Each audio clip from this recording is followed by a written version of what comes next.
This is Newsmax TV. I'm Ashley Martella. Arizona SB 1070 is all over the news lately. The state's immigration enforcement law went into effect days ago, but not before a federal judge blocked some of the most controversial parts of it. We're pleased to be joined by the co-sponsor of the legislation, State Senator Russell Pierce.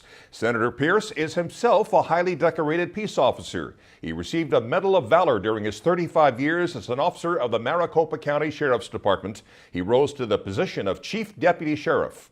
Welcome to Newsmax, Senator. Thank you. Thank you for having me on. When you learned that federal Judge Susan Bolton, a Clinton appointee, had issued an injunction against some of the key elements of your law, what went through your mind?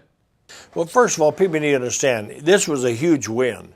I mean, everybody wants to talk. And again, I've introduced this bill 05, 06, 07, 08, 09, 2010. So it's been a long battle. And each time I think it's been a better bill as I prepare for the fist fight that I knew was coming, being sued by the open border crowd, the left-wing folks who fight on any effort to enforce law. And so I knew it was coming. And you know, as we put this bill forward, recognizing that, we won. We won everything we really needed to win. The main thrust of 1070 was we have sanctuary policies in this country, including Arizona. They're actually illegal under federal law. They're in violation of 8 U.S.C. 1644 and 1373. It's against the law to have them. But they don't sue them, but they sue Arizona because we decided to enforce the law. All 1070 was intended to do, and the other parts that she blocked temporarily were important tools in there. There's no doubt about it. You've got to carry your indicia, your paperwork, your visa with you. We just made that a state law, so you could have a state statute for arresting folks who haven't applied for permission to be in this country, called a trespass provision on a state level. But what did go into effect, people need to understand, is sanctuary policies in the state of Arizona are now illegal. She didn't block that piece. They're illegal.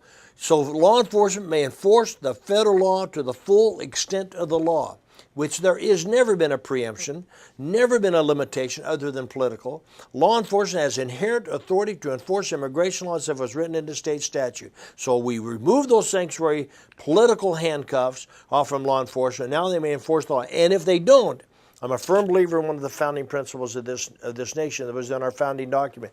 We the people. And we the people will sue our government, that's also in the bill, if they block or interfere or limit the enforcement of these laws in any manner, and we will sue.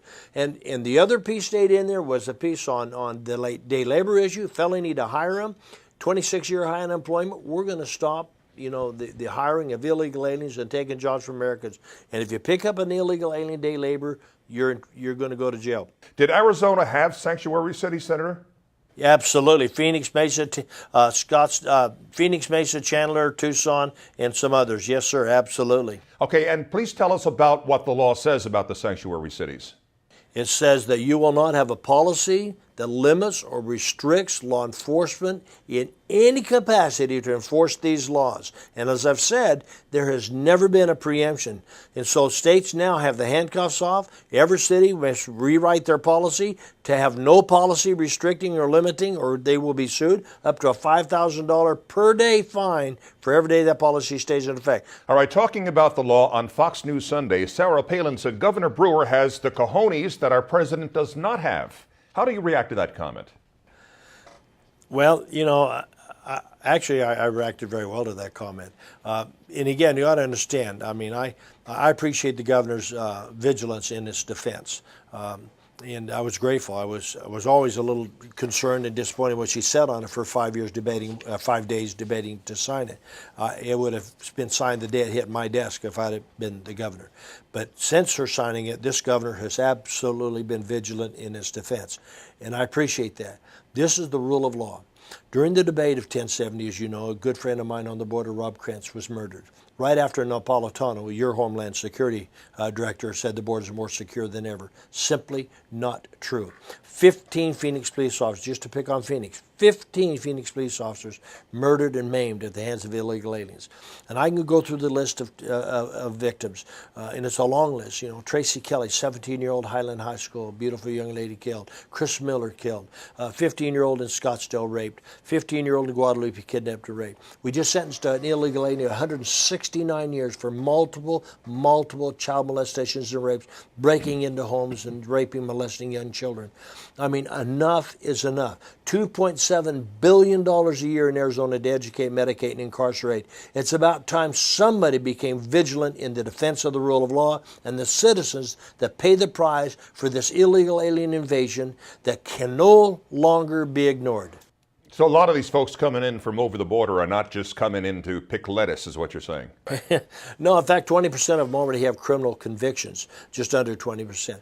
What's coming across that border, and after Rob Krentz was murdered, I had the ranchers from Sassabee to Douglas, the entire span of that border, come up to the Capitol, and I gave them a day of testimony before my committee. And I said, tell me your story. Story after story about things are worse, their comments, worse than they've ever been on that border. Their dogs' throats are cut, their cattle are slaughtered, their fences are torn down, their water lines are destroyed, and water's everything to them down there. They raise cattle. You drain those tanks, their cattle die. This destroys everything. Their homes are invaded. One family, 18 burglaries, 3 home invasions, multiple vehicles stolen. At nighttime, they hear noise outside. They pray for daylight. They pray for daylight. You know, they have their doors boarded, their windows boarded. And we have a federal government that stands by and thinks that's okay. That's just collateral damage as they move forward with their agenda of amnesty. All right, Senator, a few more topics to cover quickly here. Virginia's Republican Attorney General Ken Cuccinelli has jumped into the debate, saying police in the Commonwealth can ask about immigration status after stops or arrests. Are you encouraged by other states following Arizona's footsteps? Over 20 states are going to model legislation after 1070. So yeah, I'm extremely encouraged. In fact, I've talked with 34 states that would like to do it, but don't have a legislature or a governor that would sign a bill. 22 states now think they can actually get something done. So yeah, and that's what scares the Obama administration. They're not worried about profiling, they know better. They're demeaning to law enforcement. They're not worried about unlawful contacts. They're not worried about anything except enforcement. They're really what worries them is the fact the laws are actually going to be enforced. In your opinion, why are they scared of enforcement? Well, 2 major reasons, I believe. First of all, you got the open border anarchists who want to change the political makeup of America, and that's through changing the demographics. And their best hope is open borders. They simply have no respect for the laws in any way. They don't believe in borders, and you've got all these folks that have joined that group. Then you got the other side, what I call the corporate oligarchy, profits over patriotism crowd, and they want cheap labor, and they don't care what the cost is to America, and they tend to have the thick checkbooks on K Street in D.C. and have a stranglehold on Washington, D.C., while Americans, 70 to 80%, say close the borders, enforce the law, and yet you've got this push for amnesty. Another part of the immigration problem we know you're interested in, so-called anchor babies. Now, some, like South Carolina U.S. Senator Lindsey Graham, say birthright citizenship needs to be changed. Assuming you agree with Senator Graham, what should the U.S. policy be changed to? This would probably be the first time I've ever agreed with Senator Graham. I'll be very candid. He's not one of my favorite people in the world. I think his open border amnesty approach, it kind of surprised me, but I do agree with him here. First of all, the 14th Amendment has been misused. It's a policy, not a law. We've ignored this. The 14th Amendment, as you know, was written in 1866, ratified in 1868. It was intended to fix a problem that needed to be fixed, and that's recognizing our responsibility to the African Americans that were here. They had a right. This is their legacy. This was stolen from them.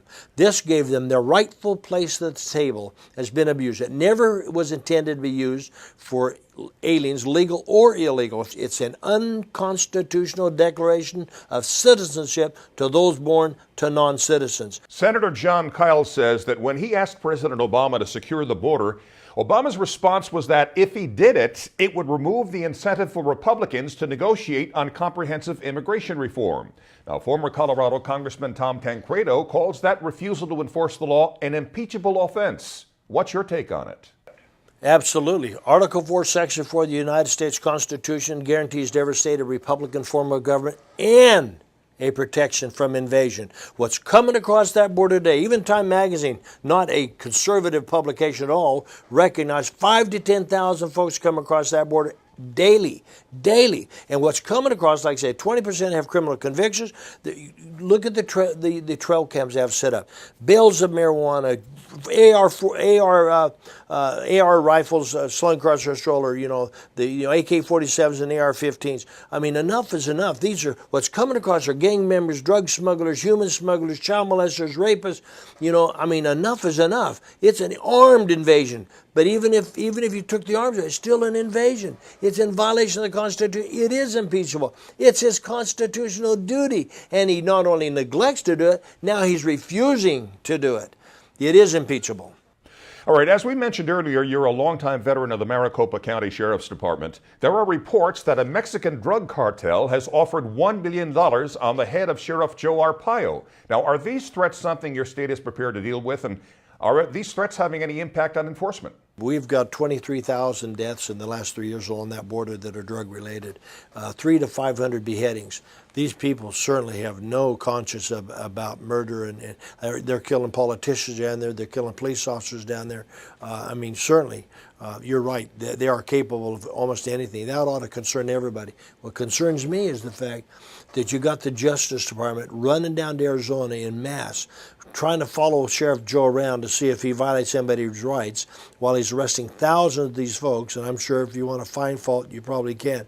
But they're following the law, and they're following the training that was given to them to do this by ICE, by the federal folks. But yet I don't hear of any of them coming to back him up and help him while his life is being threatened for enforcing the laws, protecting his citizens, doing what's right. And yet I hear nothing from D.C. worried about that. That is an elected sheriff's life being threatened. Where are they at now? The silence is almost deafening from Washington, D.C. Arizona State Senator Russell Pierce, the man behind Arizona's immigration law. Thanks so much for sharing your thoughts with us here at Newsmax. Thank you for allowing me the timing. And God bless you, and may God continue to bless this republic. And thank you for watching Newsmax TV.